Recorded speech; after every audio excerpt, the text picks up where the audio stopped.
সাবেক ক্লাবের বিপক্ষে লড়াই লিওনেল মেসির জন্য নিশ্চিতভাবেই ম্যাচটা বিশেষ।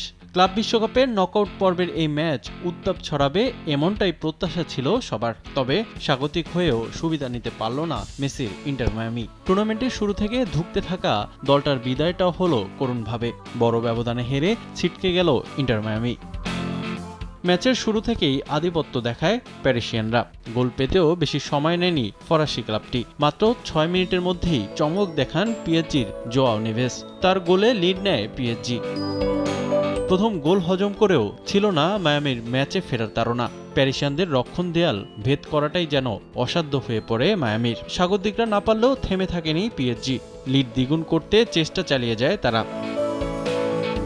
৩৯ মিনিটে নিজের জোড়া গোল পূরণ করে ব্যবধান দ্বিগুণ করেন পর্তুগিজ মিডফিল্ডার নেভেস। ২ গোল হজম করে দিশেহারা হয়ে পড়ে মেসির দল। ইউসিএল চ্যাম্পিয়নদের সামনে দাঁড়াতেই পারেনি হাভিয়ার মাসচেরানোর দল। প্রথমার্ধের শেষ দিকে ম্যাচটা মায়ামির ধরাছোঁয়ার বাইরে নিয়ে যায় পিএসজি। ৪৪ মিনিটে আত্মঘাতী গোলের পর যোগ করা সময়ে আশরাফ হাকিমির গোল ব্যবধান বাড়ায় আরও। প্রথমার্ধে খুঁজে পাওয়া যায়নি লিওনেল মেসিকে। পিএসজির পোস্টে একটাও শট নিতে পারেনি মায়ামি। দ্বিতীয়ার্ধে কিছুটা আক্রমণাত্মক ফুটবল খেলে মাসচেরানোর দল। গোলের সম্ভাবনাও তৈরি করে ইন্টার মায়ামি। তবে সে সুযোগ ঠিকমতো কাজে লাগাতে পারেনি যুক্তরাষ্ট্রের ক্লাবটি। গোলের জন্য চেষ্টা চালিয়েছে পিএসজির ফুটবলাররাও। তবে শেষ পর্যন্ত কোনো দল আর গোলের দেখা না পাওয়ায় ৪-০ গোলে জয় নিয়ে মাঠ ছাড়ে পিএসজি।